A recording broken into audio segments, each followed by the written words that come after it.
4 दिन तबाही के, लगभग 19,000 की मौत, हजारों अब भी मलबे में दबे हुए। शायद उनमें से कईयों को अभी मदद का इंतजार होगा, लेकिन वक्त के साथ साथ कम हो रही है बचाव की उम्मीद और बढ़ रही है नाराजगी और नाउम्मीदी। पर क्या भूकंप के मारे लोगों पर खतरा अब भी और बरकरार है? इसकी चर्चा कवर स्टोरी में।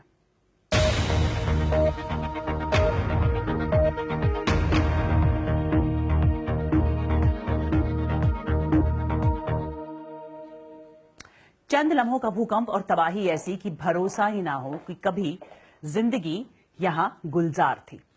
तुर्की में सैटेलाइट तस्वीरों में साफ देखा जा सकता है कि वहां भूकंप से कितने बड़े पैमाने पर तबाही हुई है। ये तस्वीर है काहरामानमारास की, जो भूकंप के केंद्र के पास मौजूद शहरों में से एक है, और ये तस्वीर सोमवार को आए भूकंप से पहले की है। और ये तस्वीर आज की है। तबाही हर तरफ है। यहां स्टेडियम जो है, इसमें बस तंबू ही तंबू नजर आ रहे हैं, जो बेघर हो गए लोगों से भरे हुए हैं। और दक्षिणी तुर्की के शहर अंटाकिया को आप इस तस्वीर में देख सकते हैं। यहां ये इमारतें थीं जिनमें से अधिकतर अब ढह चुकी हैं। कारों और गाड़ियों से भरी हुई सड़कों पर राहत बचाव के कार्य में रुकावट आ रही है। और इस भूकंप की वजह से 2 करोड़ से अधिक लोग प्रभावित हुए हैं। लेकिन मुश्किल अभी और बढ़ सकती है। तुर्की और सीरिया में भूकंप से हुई तबाही के बाद त्रासदी का एक और खतरा मंडरा रहा है। विश्व स्वास्थ्य संगठन का कहना है कि राहत कार्य में तेजी और लानी होगी। ये एक बहुत बड़ी त्रासदी है जिससे बड़ा हिस्सा प्रभावित हुआ है। कई लोग जान बचाने में कामयाब हुए हैं, जो अब खुले आसमान के नीचे बुरे हालात में रह रहे हैं। पीने का पानी नहीं है, बिजली नहीं है, संचार सेवाएं टूट गई हैं। ऐसे में एक दूसरी त्रासदी का खतरा मंडरा रहा है, जिसकी वजह से कई अधिक लोग प्रभावित हो सकते हैं। और लोगों में गुस्सा है। उनका आरोप है कि सरकार भूकंप और उसके बाद पैदा हुए हालात से निपटने को तैयार नहीं थी। इस पर तुर्की के राष्ट्रपति एर्दोगान ने माना है कि कुछ दिक्कतें थीं, लेकिन अब हालात नियंत्रण में हैं। उन्होंने आलोचना के बीच अपनी सरकार का बचाव भी किया। देखिए तुर्की के शहर अंटाकिया से बीबीसी संवाददाता क्वेंटिन सोमरविल की ये रिपोर्ट। अंटाकिया तक मदद पहुंचने में देर लगी। खुद तुर्की के बचाव कर्मियों को यहां आने में काफी वक्त लगा। अंतर्राष्ट्रीय बचाव दल तो कहीं नहीं दिखा। अंटाकिया ने बीते दिनों मदद की कई गुहार लगाई और आखिरकार मदद आई और पूरी ताकत के साथ आई। साथ ही आई उससे जुड़ी परेशानी। सड़कें पूरी तरह जाम हो चुकी हैं और यहाँ कई लोगों को मदद की दरकार है। पर यहाँ अभी तुर्की के बचाव कर्मी हैं। अंतर्राष्ट्रीय बचाव कर्मी तो कहीं नजर नहीं आए। पर अब ब्रिटेन से पहली टीम आ पहुंची है। ये international search and rescue team है, जिसमें शामिल दमकल कर्मी ब्रिटेन की कई जगहों से आए हैं। इनका कहना है कि ये यहाँ आने वाली पहली अंतर्राष्ट्रीय रेस्क्यू टीम है। इनका काम यहाँ सिर्फ टूटी इमारतों का आकलन करना है, पर उससे पहले इन्हें एक आवाज सुनाई दी। फिल अर्विंग आमतौर पर वेल्स में एक फायर स्टेशन में काम करते हैं।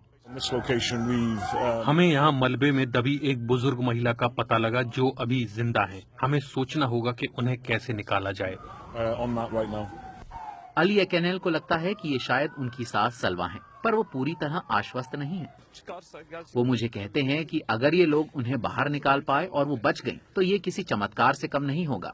वो इस क्षतिग्रस्त हुई 5 मंजिला इमारत के नीचे पिछले 3.5 दिनों से फंसी हैं, बिना खाने और पानी के। स्निफर डॉग डेवी ने सबसे पहले उनके जिंदा होने की पुष्टि की। टीम अब उनसे बात कर रही है और उन्हें लगता है कि वो उन्हें बाहर निकाल लेगी। एक स्ट्रेचर लाया जाता है। कुछ ही पलों बाद अली की सास को बचा लिया जाता है। वो बुरी तरह से डिहाइड्रेटेड हैं, पर जिंदा हैं। लंदन की दमकल कर्मी सैरा मिनमाग रेस्क्यू के दौरान सलवा से बात करती रहीं। उनके ऊपर इतना सारा मलबा था जिसे हमने हाथ से हटाया ताकि उन तक पहुंचा जा सके और उनकी सेहत का आकलन हो पाए। बहुत अच्छा लगा कि जब उन्होंने हमें देखा तो वो मुस्कुराई। वो 3.5 दिनों से वहाँ फंसी थी, जिसके बावजूद वो हमसे बात कर रही थी। इस शहर में जहां हजारों फंसे हैं, वहां बस ये एक रेस्क्यू ऑपरेशन था। इनका काम बस अभी शुरू ही हुआ है। और उधर सीरिया में भी भूकंप पीड़ितों को मदद की जरूरत है, खासतौर पर विद्रोहियों के नियंत्रण वाले उत्तर पश्चिमी सीरिया में। आज सुबह सड़क के रास्ते तुर्की से राहत सामग्री का पहला काफिला पहुंचा, लेकिन वहां के लोगों की जितनी जरूरत है उसके हिसाब से मदद नाकाफी है। ये वो इलाका है जहां गृहयुद्ध की वजह से लाखों लोग विस्थापित जिंदगी जीने को मजबूर हैं, और अब भूकंप ने उनकी मुश्किलें और बढ़ा दी हैं। यहां राहत और बचाव का जिम्मा फिलहाल व्हाइट हेलमेट्स ग्रुप ने संभाल रखा है। ये है जश्न का पल, वहाँ जहाँ अच्छी खबरों की गुंजाइश एकदम कम बची है। इदलिब में एक ही परिवार के 6 लोगों को मलबे से जिंदा निकाला गया है। इदलिब सीरिया का वो हिस्सा जहां अभी भी विद्रोहियों का नियंत्रण है। व्हाइट हेलमेट ग्रुप के राहत और बचाव कर्मी अपने काम में माहिर हैं। उन्हें ब्रिटेन से आर्थिक मदद मिलती है। वो सीरिया में बशर अल असद के दौर में हवाई हमलों में तबाह इमारतों में जिंदगियों को खोज कर निकालते रहे हैं। भूकंप ने इन इमारतों को तबाह कर दिया है और इस पूरे इलाके को मिटा कर रख दिया है जहां 2011 से ही हालत खस्ता थे। ये सीरिया का सबसे बड़ा शहर अलेप्पो है। यहाँ साल 2016 में विद्रोहियों को खदेड़ दिया गया था। तब से ये सरकार के नियंत्रण में है। सीरिया में पहले जंग ने तबाही मचाई और अब ये देश प्राकृतिक आपदा की मार झेल रहा है। अलेप्पो के अस्पताल में हर मरीज एक त्रासदी का गवाह है। इस व्यक्ति का घर ध्वस्त हो गया है और परिवार के 3 सदस्य जिंदा बचे हैं। 13 सदस्य मारे गए हैं। उनमें से इस व्यक्ति के माँ बाप, भाई, बीवी और बच्चे शामिल हैं। साथ में बचाए गए भाई के बीवी बच्चों ने अब दम तोड़ दिया है। आपदा की इस घड़ी में संयुक्त राष्ट्र सीरिया में लाखों लोगों की मदद कर रहा है। हम आशा करते हैं कि हर कोई इन लोगों के बारे में सोचे। हमें राजनीति को एक तरफ रख देना चाहिए। सबको राजनीति से हटकर सबसे पहले इन लोगों के बारे में सोचना चाहिए। सीरिया की राजधानी दमिश्क में लोग रक्तदान के लिए आगे आए हैं। अभी तक जमीनी स्तर पर काम होता दिख रहा है, लेकिन ये साफ नहीं है कि दमिश्क में जुटाई गई मदद विद्रोहियों के नियंत्रण वाले इदलिब प्रांत तक पहुंचेगी या नहीं। अलेप्पो में मौजूद रूसी सैनिक सीरियन रेड क्रॉस और अल्जीरिया के राहत कर्मियों के साथ मिलकर काम कर रहे हैं।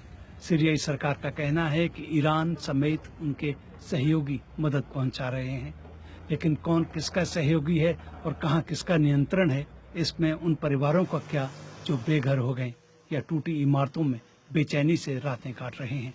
भूकंप जैसी आपदाएं किसी भी देश की मजबूती को आजमाती हैं। जंग ने सीरिया में एक पूरी पीढ़ी को सिखाया है कि उन्हें खुद को कैसे बचाना है। इदलिब में व्हाइट हेलमेट्स ने एक और बच्चे की जान बचाई है। ये लोग अपनी ओर से हर संभव कोशिश कर रहे हैं। बड़े पैमाने पर मदद और पुनर्निर्माण ही जंग और आपदा से तबाह इस पीढ़ी को दोबारा खड़ा कर सकता है।